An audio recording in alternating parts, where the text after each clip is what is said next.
All right, welcome, welcome, whoever you might be, and I also welcome whoever you are not.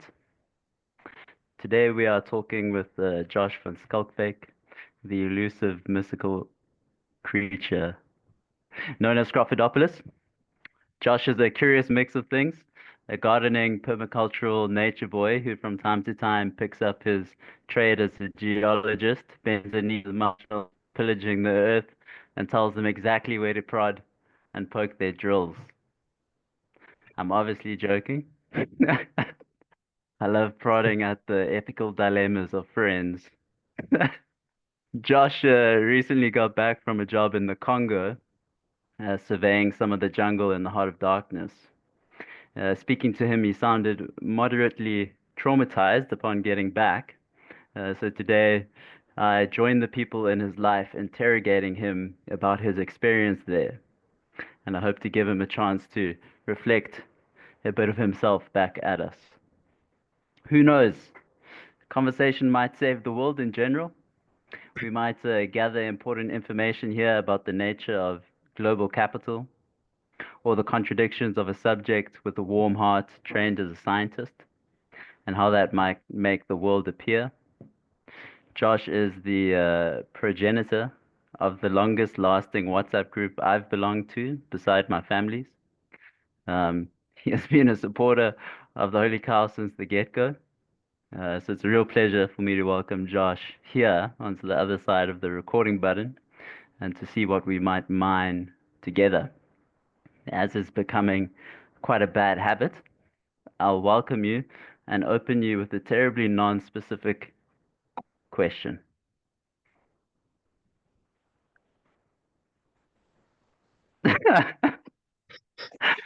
Ter- How you doing, Josh? Yeah, I'm good. Good, good, good. Chilling. The the I hope the introduction wasn't too brutal. No, it sounds about you captured it well. Okay. Yeah, I mean, it will be nice to think about those tensions. It's obviously it's in your personal domain, so it's like it's your comfort or however much you want to share there. As I've kind of shared, there is a peripheral interest just in terms of like a first person story account of working in Africa. I think that would be interesting to a number of people. Um, there's your relationship with the company that you are working in Africa through? I mean, maybe that's the first question. Where are they based? What kind of company is it, and how do you see that relationship between you, the company, and the state that you're in? Um, so the way that I operate is kind of a subcontractor. So an exploration company will contract me to do a job for them, and they usually subcontracted then to a client, usually like a mining house, to do exploration work for that client. So at the moment, I'm sort of independent. But I have worked for like a exploration service provider before, and yeah, it's always been very like professional um, in terms of the clients. You as a service provider um, to a client. So in terms of that relationship, it's always very sort of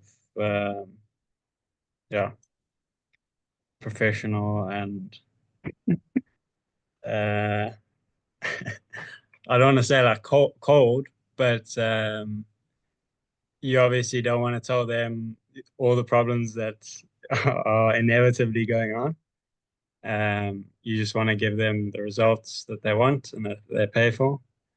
Um, so, in that respect, but then sort of the people within that you work closely with, obviously, because you're in camp for months at a time with each other, those are very sort of become very personal. Sort of like even against your, even if you don't want to hear, like you're gonna hear the stories. You're gonna hear people's stories, and you kind of can't Yeah. avoid that personal level of just living with people and cooking and eating and you know going through the motions of the day-to-day work.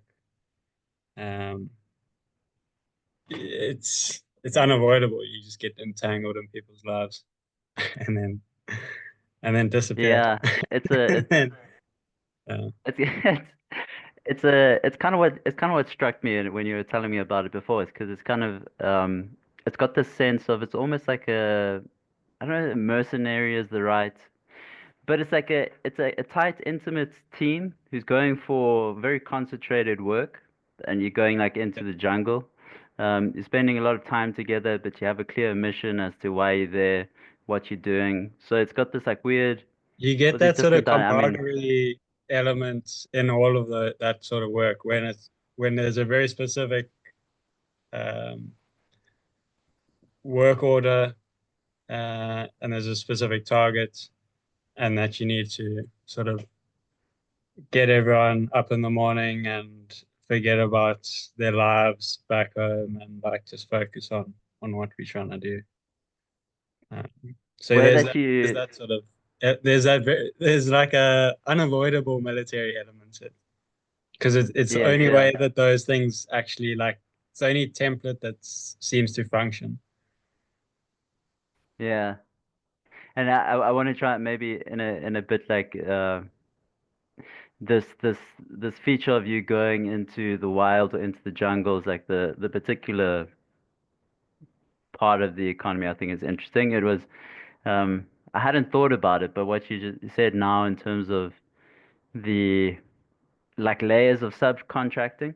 So you contracted by a and it's like I was assuming it's the Yeah. mining company that would have like an exploration arm, but that seems to be its own industry, like the exploration industry, and then they sell information So to mining like companies or the size of the companies that we work for are massive. So they're like, for example, the company that I'm working for at the moment is in construction, is in transport, is in mining. So the way I see it, I always like exploration is the highest risk financial, like the financially, because it's a high cost for potentially nothing. When you get a construction job, you can, at the end of the day, you're always going to be making money as long as like you're building, you know, and your yes, guys aren't standing around, right? But we could just do all of this work and find nothing, and there'd be sort of like, um, not that we won't, yeah, because they select these areas very carefully. yeah. Um,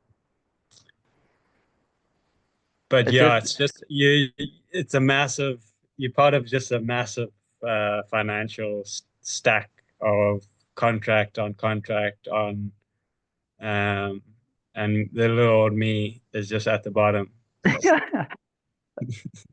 it's because it was very funny in what you how you just expressed it now because like at one point you were like we and we you were speaking and as like from the perspective of the entire like multinational. Like, is it going to be successful or are we going to find something? And Yeah, I'll that's slip obviously, into like corporate talk during this conversation, just it's, unavoidably like, I guess oh, it's I mean, it's we're just like pondering about this thing. It's like, um, because there, I guess in terms of an individual benefit, you have a kind of a distance. So it's a high risk job. yeah, The risk is taken by the company. You paid for the job. You do the yeah, job. It can be successful or not successful on their terms, but you have yeah, a kind of a separation from yeah. from that So risk. I'm separated from the investors basically. Yes. So they the mining house will convince the investors this is a good investment opportunity. And Yes. then My job is to kind of explore whether that's actually true and then report back. Yes. So I, you kind of yeah, I want to tease trying that to this. realize money's capital's dream.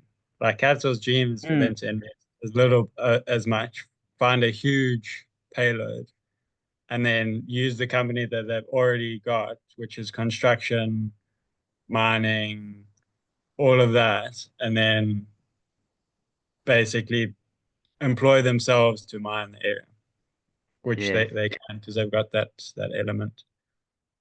Um, And that's happening in the context of, say, the natural world. It's obviously in the like political context of the Congo, which is its own yeah, non-stable, multinational, infiltrated situation.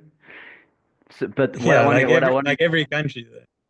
yes, like yes, okay, but I think part of why you feel like you interrogated when you come back is that it's hard to get news or information out. yeah, Yes. So like your story, that's part of why like your being there is um I didn't still catch that there. last Sorry, part. Sorry. froze for a moment. Yeah, I stopped speaking as you froze.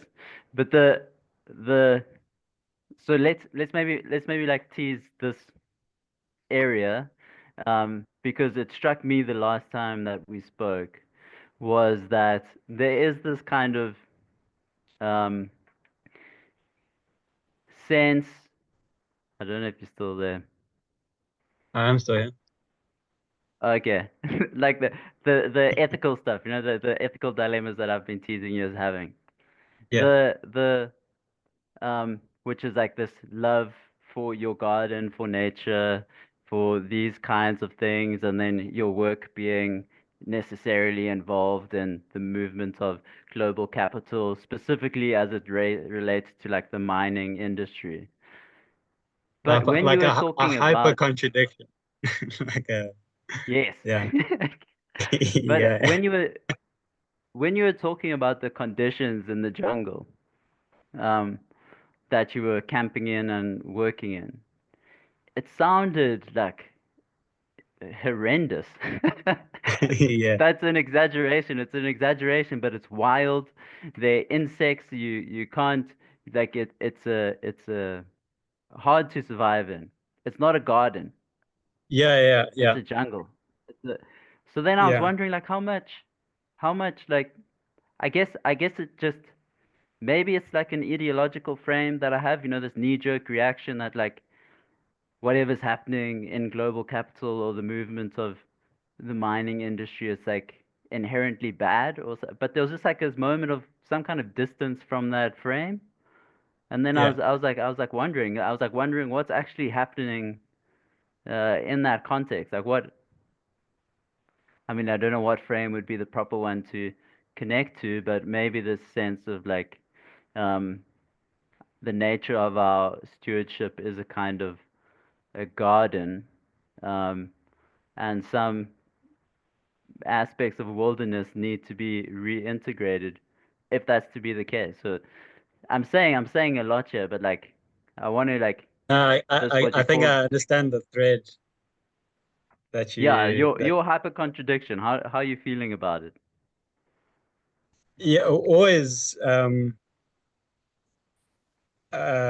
just like always confused about it. I don't think like it's not a what's that? There's a quote by some author. Uh, life is not a dialect or whatever, or some life is not some kind of dialect. It's a lived contradiction. That one got me. I was like, yeah. Um, What, what it's sort of say like something about how you feel then. yeah, I'm trying.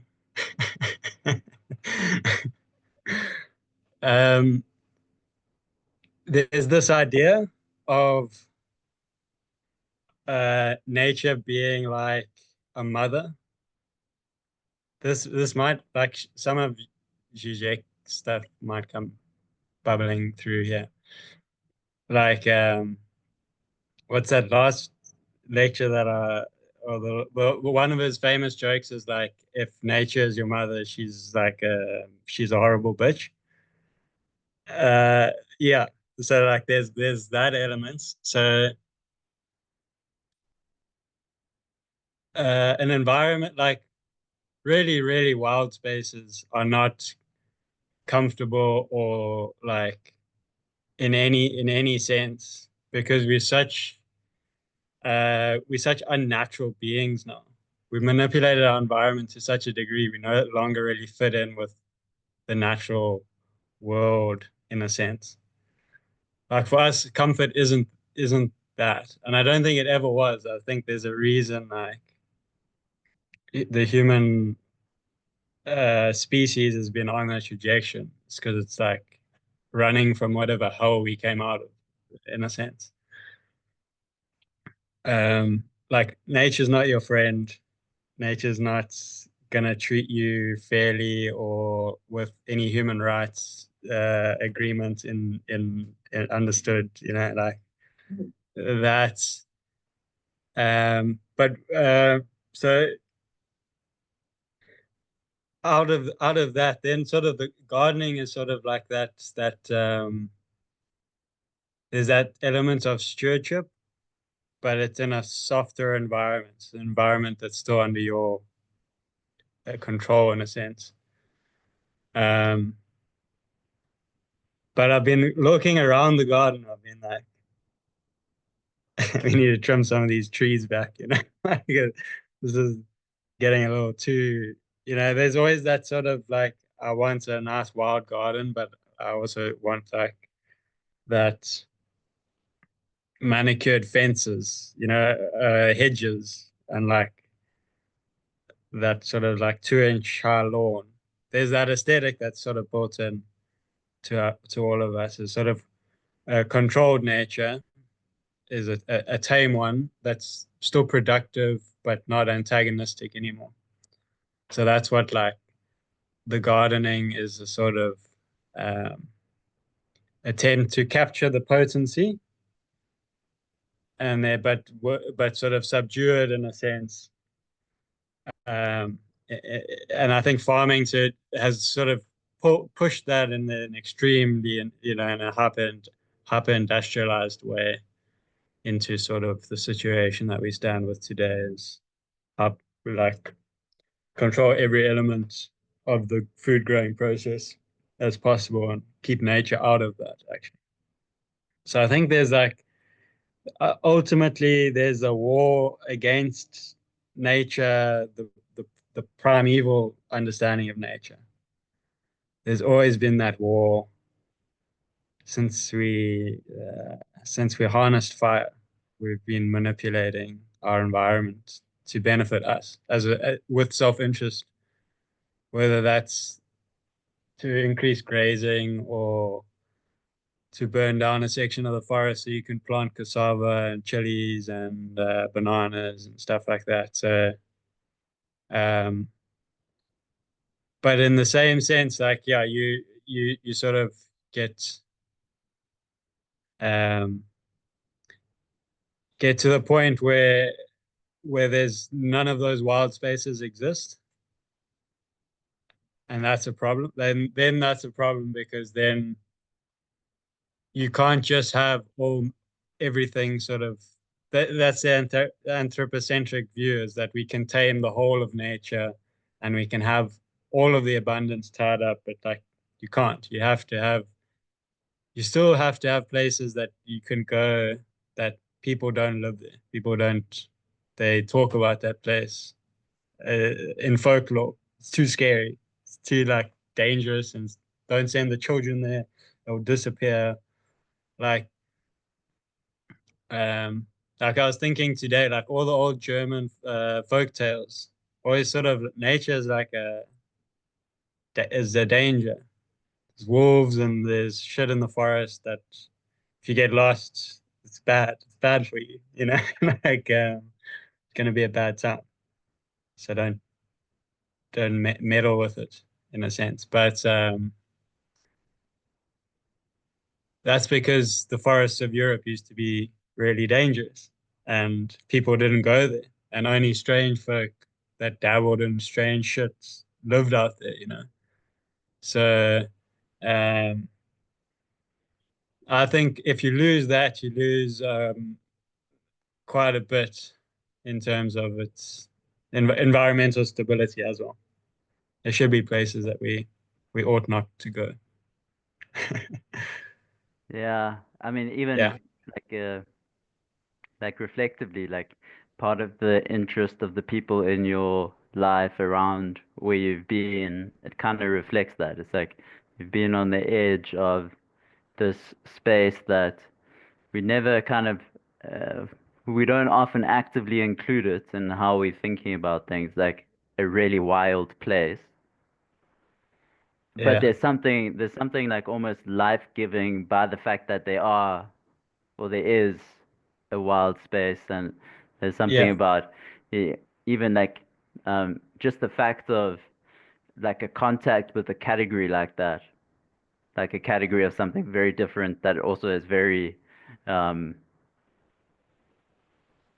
I'm struggling for the word, like here on the planet, in the country next door, or like that there are frontiers that people are working in and on, and it is the frontier of something. Um, and yeah, I guess like the thing is, it's like, still hard. I've never found that nature. Everywhere that I've gone, there are people there that have been living. You know what I'm saying? Yes, Like, I think that whole, yeah, even the idea of that space is a sort of, it could be a complete myth, and like yes, by now you just yeah, never get some, that those places don't exist, and they're sort of this orchestration of the yeah. of like Well, there seems, something that maybe desire. We desire now a place where people aren't. Um, yeah. but there are people everywhere, bro. It's like there seems to be like two sides to that kind of fantasy. It's like there's some pristine wilderness somewhere out there, and look, like when as many people in South Africa will report, and it's even like a an international tourism phenomenon. Something is registered by your being when you say go to the Kruger Park. Like there's Yeah, a there's a there's there's something that happens that is a distinct qualitative shift in your experience. You like interfacing with something that yeah, yeah, it gathers maybe this like mythic quality or whatever. But the two sides of what we were just talking about, it seems to be this like pristine wilderness somewhere out there that is untouched and whatever. But then the other side that you also mentioned with the like the nasty mother is that same place where it's like this pristine thing is also that place in which like these forces that thoroughly terrify us and that we often forget about in terms of their shaping what we are, the wilderness. Just another yeah, side note. I know it's like quite like fragmentary, but um, Keith Matee, the an elder in the South African church, he likes reminding men. He's like from Genesis. He's like, remember that God took you out of the wilderness and put you in the garden. So it's like you from you like from the wild, you were put yeah, into the so it's like this encouragement, like don't forget that edge. Like don't forget that you in some way are meant to be hunting or you're meant to like to use all the you're meant to be you're from the wild. yeah, It's not just the yeah. garden. So there's something like vivifying even about the contact. If you have more on this, The I'm happy to contact follow it. is special, bro. Yes. Like the um you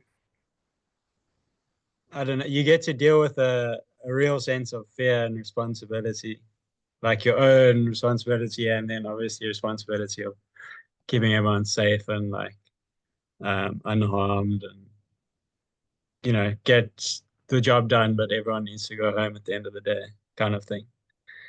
That's sort of like, um, yeah, it's very sort of, um,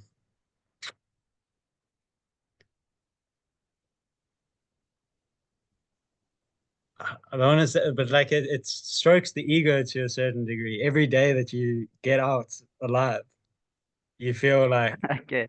like more of a Yeah. man. You're like, fuck yeah, bro.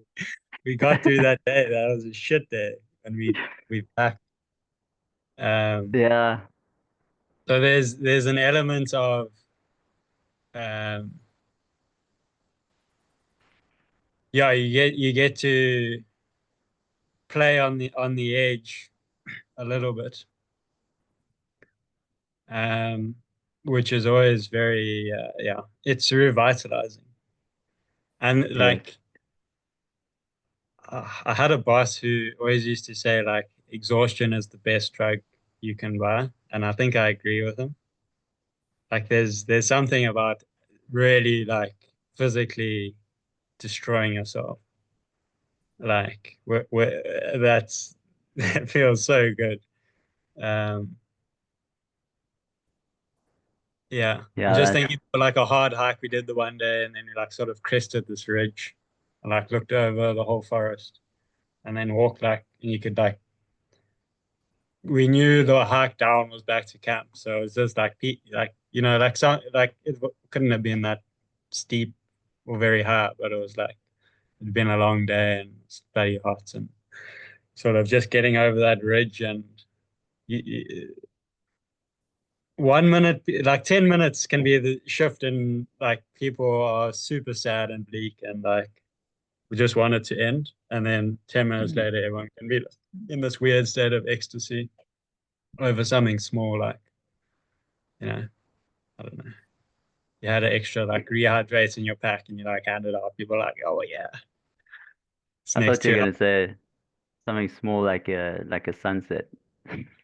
the The sunsets are nice. Yeah. yes, sure. The yeah, I mean that that natural tiredness from a sense of um a full work. There were some dimensions there that were interesting. The language that you used was like destroy yourself, like this work that in some way like destroys yourself.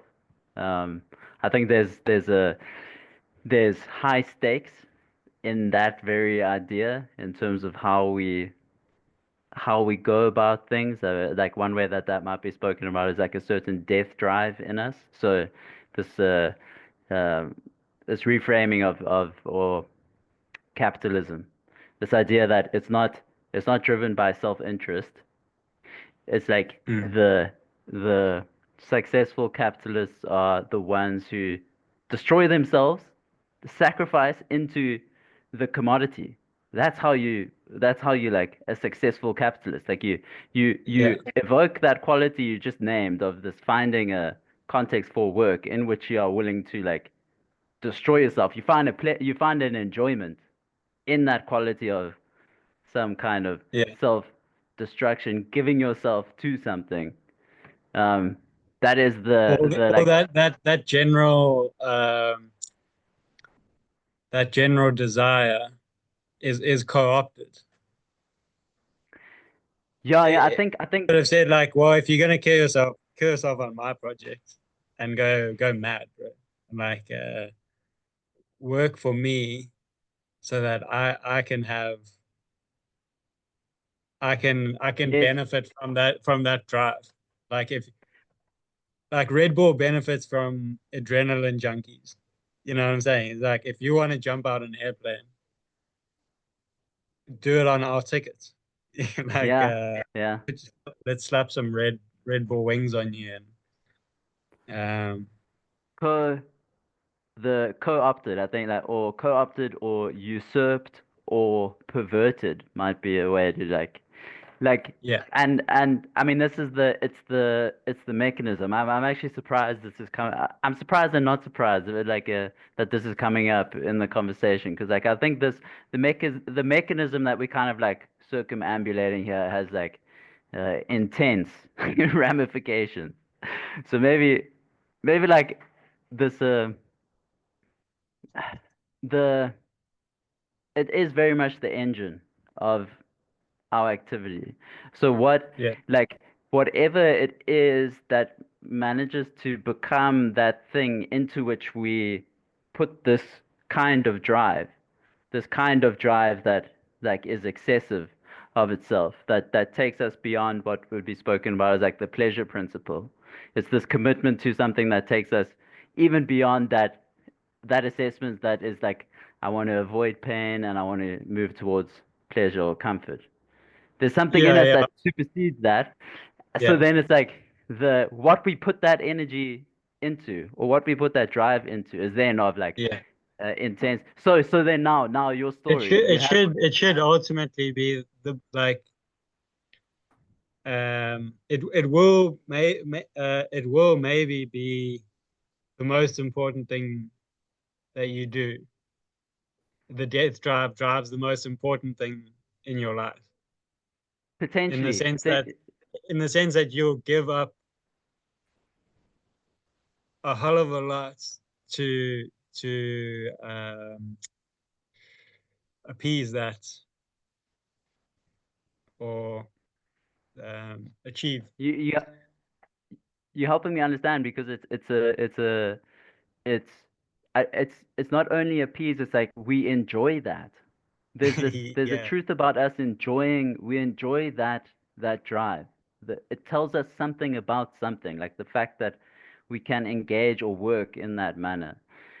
But then like it's a your sense of the importance of what engages that drive or what that drive is given yeah, to. That's this question of I think we're speaking somewhere here what would be spoken about as like or at least part of the conversation of libidinal economy, how the economy interacts with our libidinal energy. But uh, if we link this to your story, because I think they're like two separate pieces. Like you you have this contact with this drive that exceeds um, pleasure, that is enjoyed, yeah, and then that seems to be the container of work, so the capital body that you're going into the jungle with. yeah, And then the other element seems to be, or in that part of the conversation, is like the um,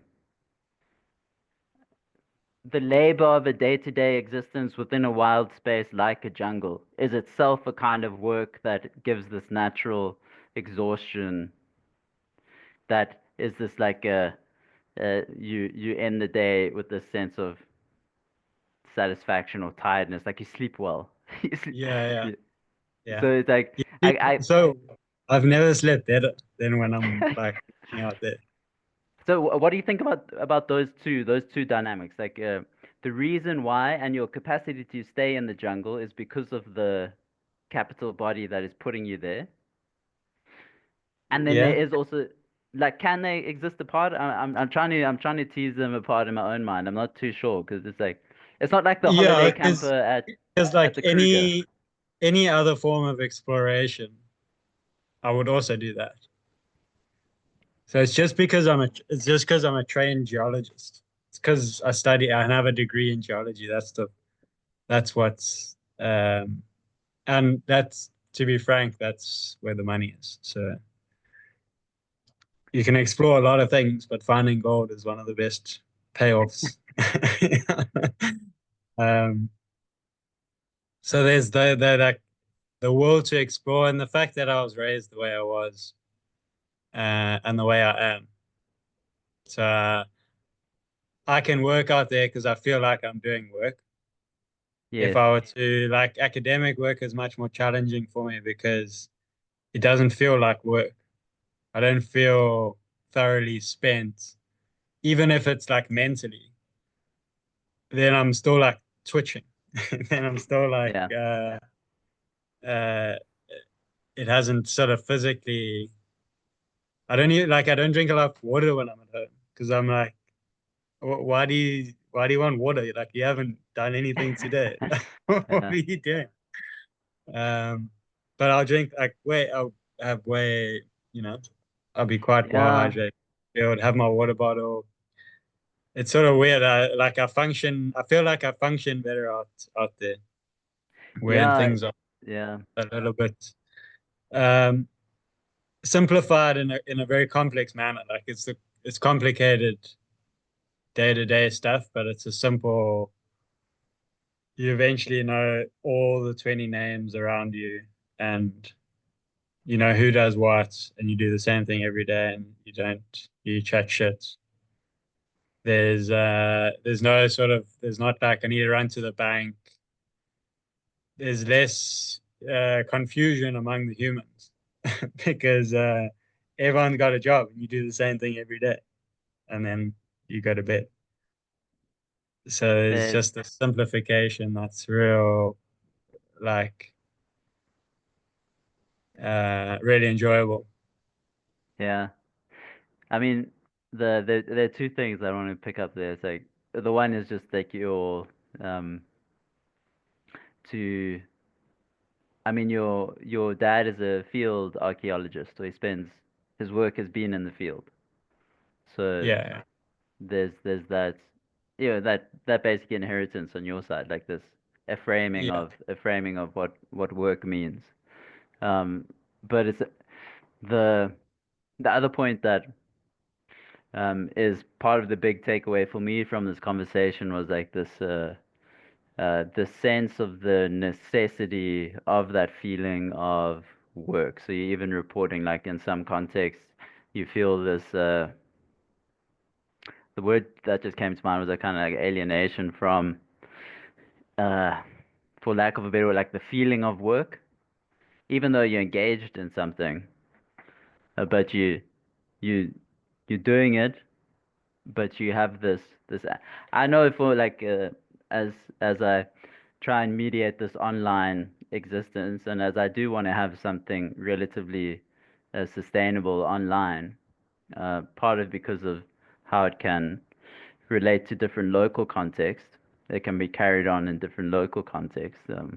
I find like um, there's a need to have my body to engage that wild struggling for the language of it, but like this necessity to be the in the sense that I'm an Like ape, truly like to have the embody the work almost. say again. Like the fact that my body still does the work is very satisfying. Like I Yes, still have, no matter what I do, I have to go and do it.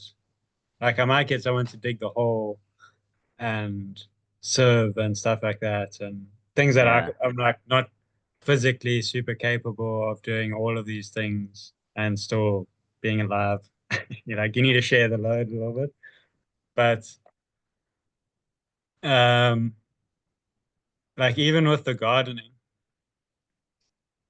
there's a physical, like you can plan and you can design and whatever. But at the end of the day, you have to dig a hole and put a tree or a shrub in. We have to plant your seeds, and there has to be you have to, and then like I feel that then you embody work, like using your body to achieve the work. Where you lose something when you sort of, it's like the same. Would you get the same satisfaction writing a novel or getting ChatGPT to write your novel for you? I'm sure you'd get more satisfaction writing it, even if that nearly killed you. yes, yeah, yeah. Yeah. The I mean, yeah, I really enjoyed the spaces that we just touched now, and a number of uh, intersecting. Yeah, it's a the stakes seem high in these kinds of questions in terms of like where my investment is, how I relate to work, and this feeling of that natural satisfaction of work and how that drive might be captured by something that we don't want it to be captured by, but then also this feeling of a necessity to have that drive fulfilled in some way. So it's like this double bind almost, like I need to, but then but then I have questions about the ethical Yeah, like context not of the like place. not only financially do I need to, but also I Yes, need to because I need to. Like from a yes, psychological, I need to work. I yes. need to do something, otherwise I'll go mad. Yeah. Well, this is the story that And then sort of like, well, I have to, so you inevitably between financial necessity and for your own sanity need to find an outlet for that, and then capital sits there with the glove just waiting for you. Just gotcha. you You want know what to I'm like you want to be on fire about something, you want to be burning, like we saying? want this. And like we how many stories do you hear about the guy who pursued the job and got to the top position, and like it's just not enough. Like it Yeah, wasn't about the accumulation, it was like there's something in that. something And I else think needed to be. Yeah, yeah, I think this model of self-sacrifice, like the something to sacrifice oneself into, as being, yeah, yeah, the yeah. so the I think you've hit on maybe on the nail on the head. There, is it is like everyone's got their own reason to be out there. You know what I'm saying? And it's yes, often not about themselves. Um, like whether it's kids or they obviously, you know, everyone's got these reasons. Um, and I've always wondered what mine was. If you told, I was like, I got no kids, I got no responsibilities. Why the fuck am I here? I should go, you know. well, Um, it's a paycheck for your garden and your future permaculture farm, maybe. I don't know. The it is, but like it is the paycheck, but it's definitely not the only reason. yes, oh, If it that's was just a interesting. Yeah, paycheck, I would be asking for way more, to be yeah, honest. yeah, But yeah. Well, maybe then, because this really, it's really what I'm thinking about at the moment, and like because that structure I think that we're touching on is basically the structure of perversion. It's like this identifying something like a drive, and then how the purpose or the direction of that drive gets diverted or perverted into. okay, yeah, So it's like in the capital situation, it's like that capacity to self-sacrifice, which I think is inherent to almost identity itself. It's like identity has this yeah, natural um, plugging in nature. It's like self-giving, and we almost inherently desire that because the what when you feed something bigger than yourself in that manner, you also grow. You grow by your yeah, participation in the thing. But if we then are feeding this machine of techno-capitalism, we're growing yeah, something that we are outside of, that or that yeah, we're yeah. Like, feeding or we that will ultimately consume us. Like it'll feed on us and on everything before it's like it's an unsatisfied for thing, yes, yeah, or insatiable. the that drive is insatiable. The drive is indestructible. So then it's like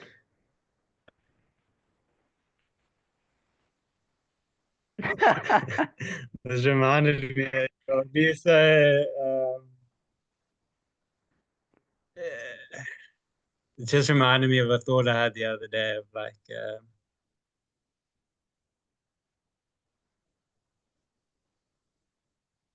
yeah, like something that won't let you, like, you want to die, but it won't let you die.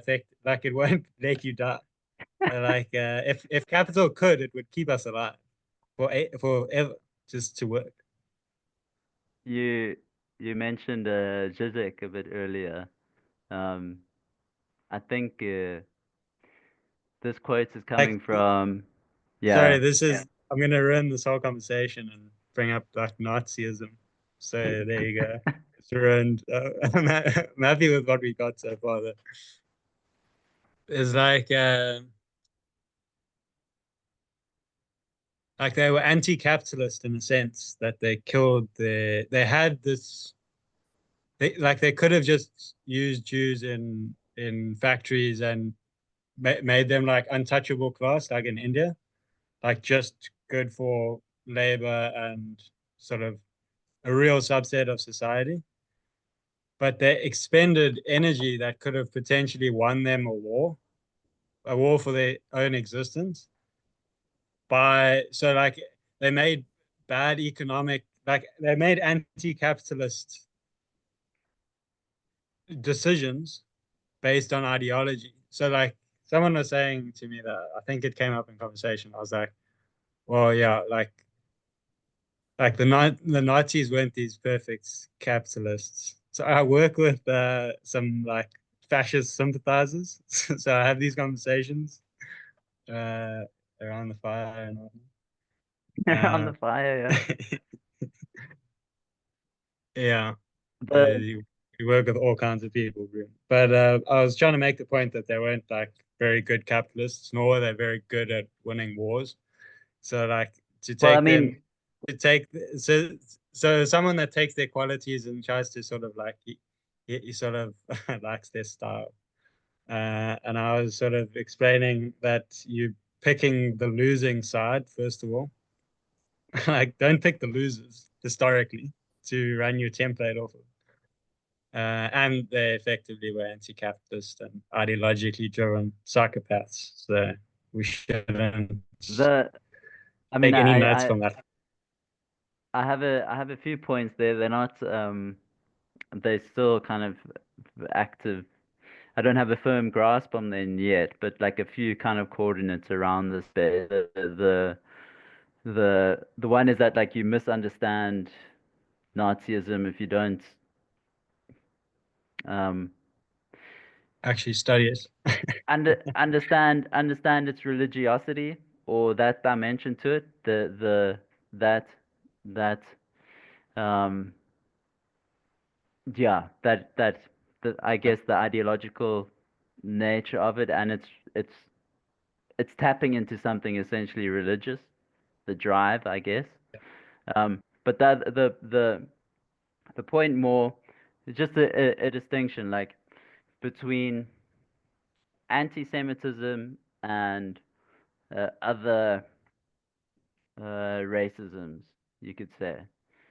And now this is where I'm just like plotting coordinates because I haven't thought it through fully. I think it's important to think this stuff through, but the coordinates is like anti-Semitism is something distinctly different from other forms of racism because the Jew who is excluded, who's functioning as the excluded other, who's the enemy, is not excluded in their simply in their inferiority, I guess, or in their slavishness or It's not something like like a like class exclusion.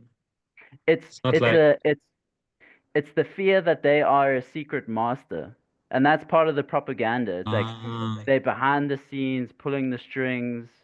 So it's like it's this drive for extermination and this fear of the other, this racism, this something so that there's is like a there's some is something emancipatory about the Nazi struggle to get out from under this evil perceived evil master who's pulling the strings and actually it's like yeah. a yeah, that's when you get the sort of like the cleanup job analogy coming through. I, yeah, I think this territory that we're in, I think is pretty important to tread like very carefully or to think carefully about it. So we're both kind of probing here, trying to make sense of the different coordinates, and I I'm mean just just trying to to ruin this video so it never gets online.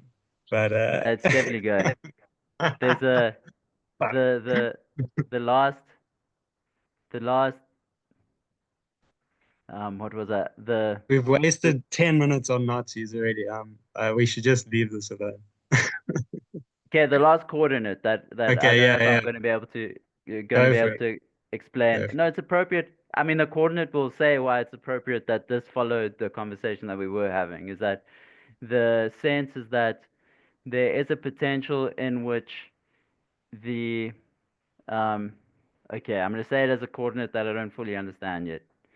That there's an unconscious element to anti-capitalism it's that is an anti-Semitism. If you Yeah, take this view that like it's these secret masters who are so which is far, the commonly part of the mythology of anti-establishment rhetoric. yes, they're behind the scenes, they're Like the pulling the deep strings. state is effectively like the rebranding of that. The deep state that run everything, and they're sort of not that like these things exist is why they can be mythologized about in conspiracy. Is like you take a concept of, yes, people behind the scenes manipulate the government, and then you create them into a mythology that then you can more easily grapple and communicate about. But you're wrong. Like you still don't, you're still not dealing with the actual deep state reality or the secret master or the your anti sort of like the anti-establishment narrative of, it's corruption at every level, and then even at levels we don't know about. Um, which Yeah, that, I, I keep no, that's it's interrupting. a it's difficult terrain that we're in. Um, this this and it will involve thinking about suspicion, thinking about conspiratorial thinking, thinking about what that does for us in terms of our own sense of security, like what is the investment in terms of like getting this answer that somehow wraps reality into a nice cognitive Or mapping, gives it like it like gives us a new clear enemy, enemy, enemy, exactly, a yeah. clear like a like just something to aim for. There's probably, and how Whereas funny that if it's just it sort of great, intuitively yeah, it intuitively appears to us as enemy, like the yeah, the something that can unite us in our common aim is something yeah, like an enemy. That's a I yeah, don't there's probably not a more productive concept to contemplate than enemy. What it is. yeah. I mean, like the you get this biblical thing of uh in Ephesians of, it's not like you aren't the enemy, it's the powers and the principalities. So warfare is spiritual. It's like the spiritualization of the war, Mm, you know? Um, I think I think that's a step. Another step might be like a more reflective thing, like, oh, if I'm using that frame, or at least the deeper involvement in that frame is like, oh, I'm also probably implicated in these powers and principalities. I'm inside the frame. I don't have a view on how the powers and principalities are working from outside of it. yeah, Um, but then there's a um, that and this it's a in terms of my own project, like this what I was speaking about in terms of drive earlier, this repetition that we feel, this context in which we find a work that exceeds the pleasure principle. For me, um, there's there's a certain kind of body work that's necessary in that domain. If that work that you do feeds a body that's bigger than yourself, or feeds a kind of body, then like locating or figuring what that body that it is feeding is an important mm, place. Um, and then within that work, there's this idea of the um, the enemy, but this is a it's an unclear there's an unclear thought at the moment. It's something like, I mean, we could kind of ponder about this a bit now, but I the like the like at a conjunction maybe between um or at a good place to discuss how like nice, normal, and friendly the enemy is, you know, in that sense. Like, so if I'm so I can't like um, if I sort of have this sort of anti-establishment element that's sort of it's sort of built in through the permaculture element and conservation of my upbringing and sort of that there's a sort of weird conservation element or um, the stewardship element. And then sort of the work involves something that's seemingly contradictory to that. That's sentiment. So what I've sort of realized is like is um,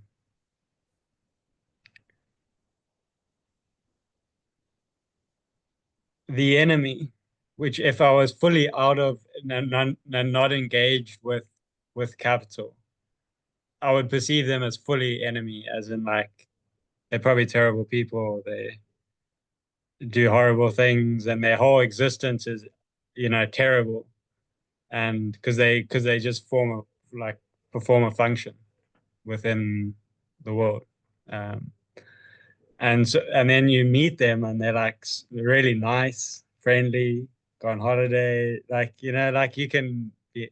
So there's that element of you gotta just always remind yourself that people are just like people, good and bad on both sides. Like there are no real perceived threats except the ones that get spewed from like pulpits to crowds, chanting crowds. That's the situation in which case you want to uh, not necessarily just the pulpits from the church, but also from the POTUS stand and the you know the president's addresses and all of that sort of yeah. that's ultimately where the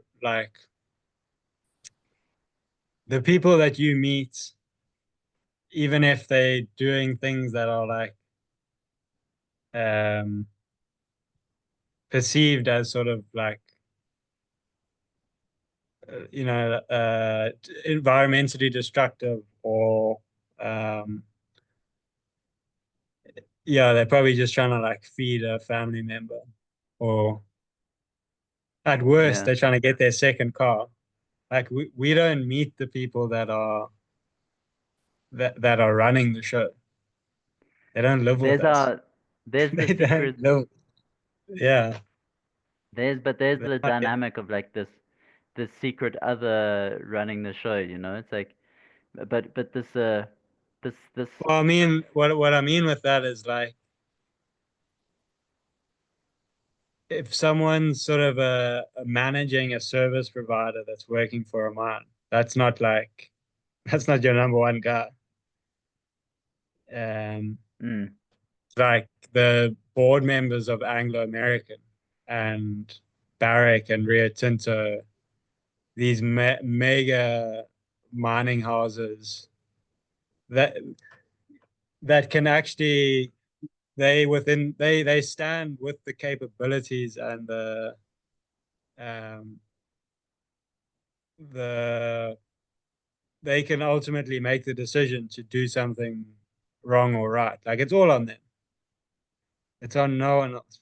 Like when you take that salary, you take every drop of blood that came with it. Like because okay, well, if you think like huge projects, huge capital projects like dams, roads, power lines, mines, like people are so naive when they, I think, conceive these projects. I wish there was someone in the room that would be like, write down the acceptable amount of human beings that you think can die to achieve this dream.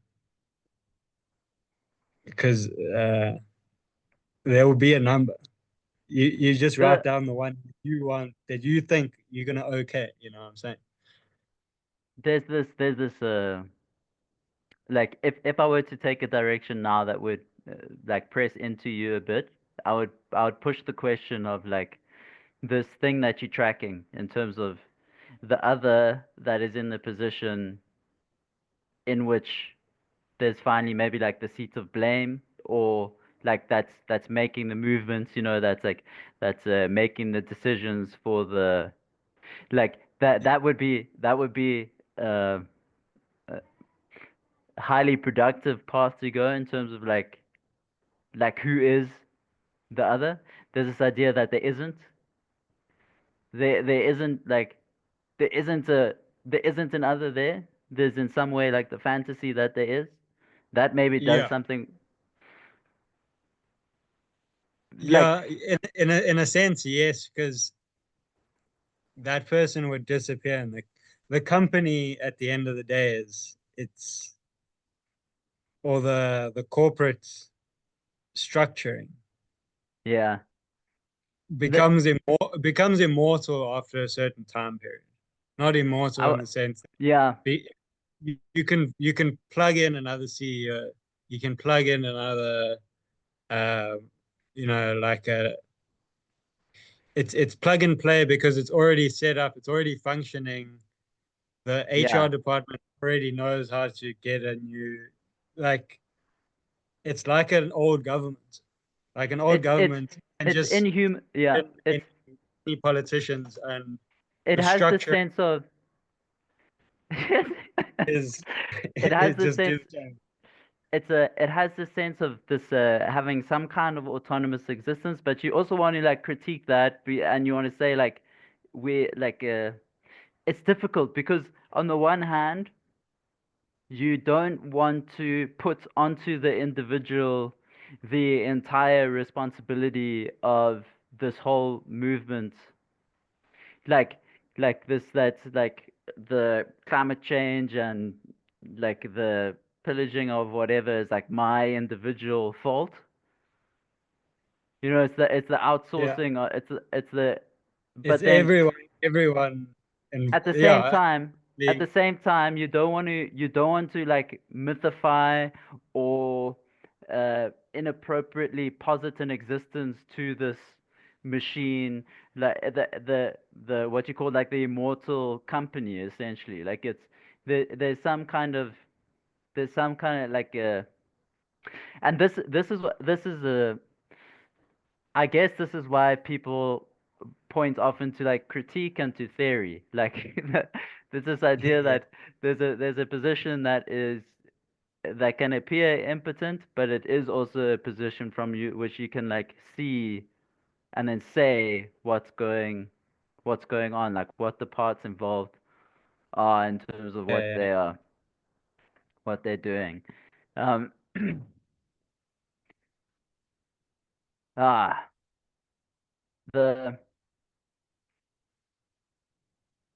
Okay, I ask me mean a the question that's not linked to any of this now. How many questions have you got? well, it's a um. Yeah, I guess it's been a play because part of the there's something about individual information and story and including that into one's consideration that is important, and then that can refract into something that seems like more of a theoretical thinking about how things work, and enemies and the state and capital and um, my Do you individual want to talk decisions about and permaculture's linked to eco-fascism? no. Okay. But um no, yes, yeah, that might be something in the future. The only because we just criticize Nazis, capitalism, and mining houses. Those are easy targets. I wanna I wanna I wanna put a sight on the solutions. Well, yeah, I mean, like the any movement that restricts itself so it doesn't try to understand its political dimensions is going to play out a political motif. So if like the ecological movement is not understanding the political dimensions that it's embedded in, then it's going to begin to carry that flavor of like a Yeah, well, maybe a fascism, maybe a but we let's put a lid let's put a lid there. I think maybe like the last thing that's just been a residual question, that maybe there'll be like material in it, maybe not. And asking you isn't presuming that you have a privileged perspective on it, but I am asking you because you've just come from the context. So maybe just in terms of what you observed, like how is the Congo? How are the people there? What is the political feeling in the place? The people that you met, I know there's a lot of French speaking. yeah. Overwhelmingly French. That would be my first. I think I told you that the first time. Overwhelmingly French. Yeah. Um,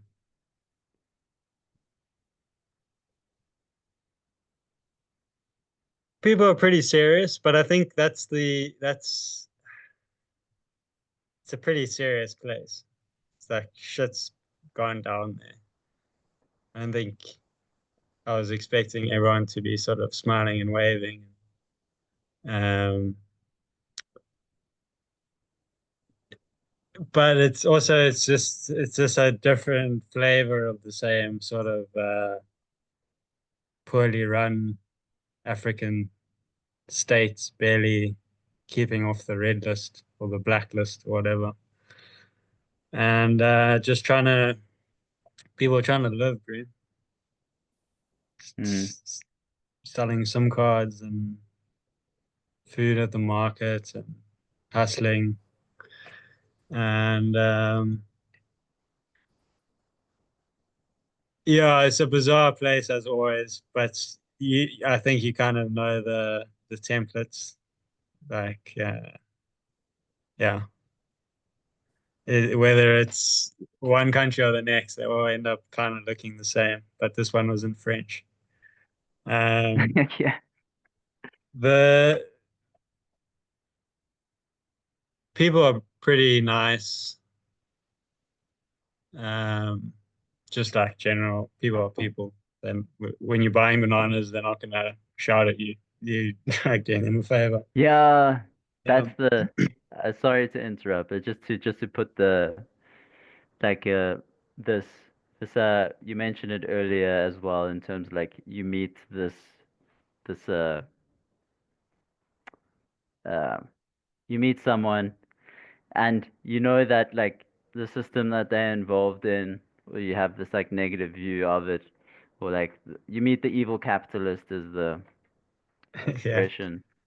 Um, and they appear so nice. Okay, this is yeah, this is ideology. Like that. It's hard. It's complicated because it's the framing that you have where you can see this person and their niceness becomes the very evidence of the cuck that they're involved in. It supports yeah, that secret motif. It like supports the secret background. So they yeah, like yeah. They nonetheless nice, basically but they couldn't like the person or the evil capitalist in this sense couldn't do anything to dispel the idea that he's not the evil capitalist. He couldn't. it's the He can't be that's the nice enough, and he can't be evil enough where you'll be satisfied to say, okay, this, you know, the or power like the you will be satisfied however they act yeah. because you've already decided what what who they are and what they are. It's a really nice bit of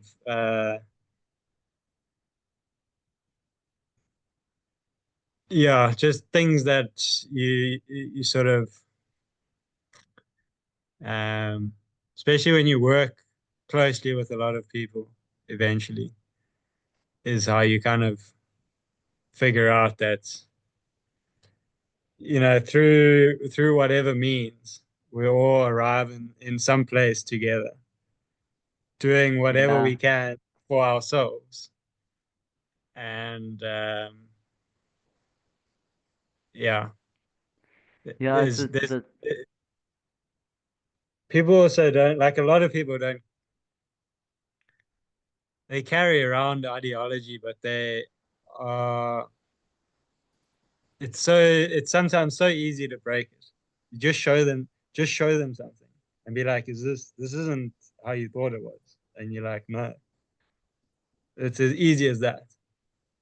And you could explain to someone over and over again why how they think certain people are is wrong. But if you just show them people that that are just acting like like normal people and mhm. you get them like I don't know. I don't know. I don't know where I was I have going with that. a friendly suspicion with that, um, because part of the power of critique, or like what Socrates was doing with the Greeks, it's like, um, or with his fellows, like it's so I don't know if there's a distinction here, but like in the Socratic instance, it's like this encounter where it's perhaps aporetic, or you encounter this realization that you don't know what you thought you knew. Now, the Yeah, Slovenian school, which is like Zizek and a couple others, like it's this the framing of how ideology functions is that like it's unknown to me, but I know it to the extent that I play it out. So I live out these systems in which I am embedded, yeah, but um, in that sense I know it, but I don't know that I know it. And this is where it gets tricky. Like part of how it functions is that I know it in a sense, but my knowledge of it and my identification with that knowledge allows me to disavow it. So I can be secure in my knowledge of it, in my identification with the knowledge of it, like it's so bad or what. But that is the very means that justifies my keeping doing the thing, like keeping in the yeah. activity. It's like it's Like a the idea that oh, it's just the way it is it sums it up. That's the way it is. That I sort of know I know it's bad. I know it's this. that's the way it is, Nonetheless, and it's never gonna change. nonetheless, I'll do yes. Like I'll do the blah blah blah. Yeah, Blah. yeah. Yeah. The real evil. Yeah, yeah. Well, I maybe like these things about what's like the banality Yeah, or the yeah, um I don't know. Whatever context it is, but if it is sort of engaged in immoral acts, then it is the greatest evil is to sort of just go along without it's a spineless, at least have conviction about why you're being evil. Don't just fall into it. nah, I'm not sure. The sure. Um it's fascinating that we've like circumambulated in the directions that we did.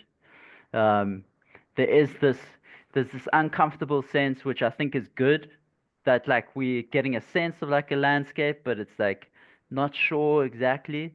Like when you try and think a particular dynamic, it can invert quite quickly because it's not sure where Yeah, the like positioning is. And maybe this is this like inherent tendency to want to be positioned, especially morally, to be positioned in a like a to have the right view on the um, yeah, yeah. Yeah, a lot of because self-centered. Well, as we trying to we try to locate ourselves, you know, in yeah, the oh, but the I think it was going it's going well. I think it's fine. life. I mean this conversation. But yes, life is also just fine. Yeah, I mean it is itself this uh So I've never forgot the theory you once told me about there being the multiverse. I never let it go, bro. That we are just a sort of a mid-ranking reality, one on a spectrum of realities, and just middling. But then I was watching something the other day that life requires a certain medium entropy to exist, like too much or too little, and life couldn't really function. So like the intermediate nature of our reality is maybe why like the averageness is special. The sweet spots are like the yeah, that's the average is the best. Like averages are great. Be average. Your whole universe is. so here we are with this recorded document and what Josh has to say to this amorph potential other in viewership is be average. Yeah, be average. Okay. Nah, Yeah, yes, that's yes. Nah, I appreciate yeah. parting. Yeah. Yeah, these sure, that's when I was getting off on simulation Another hypothesis. average conversation among average people in an average time in an average world. Yeah. Sure. No, it was great though. It was great. Great. No, Josh, this has been good. I'm sure we're going to pick up some of these threads again. There are a few elements of this conversation that has helped me clarify my own thinking around things in my own project. There are also points that I realize I must rethink having to do with anti-Semitism and how that plays into certain anti-capitalist ideas. And um, sure, it's been a pleasure to extract some of the goodness from you to get a sense of what you've been involved in. Um, I hope it's been at least in some way useful for you in terms of like a digestive or a metabolizing. Um, I hope you don't carry too much trauma and that you're ready to get back out there and survey the land for the mining companies. Uh, the Enjoying my break a lot. yes, yes. Yeah. Um, wow, intense terrain actually. Intense. Yes, it is. You will be and you have been intense in It's intense. in the Congo. Let me give you the last word and then we'll shut down. I quite like my last words there. Intense. Yeah. Be average. Intense. Be intensely average. Intense.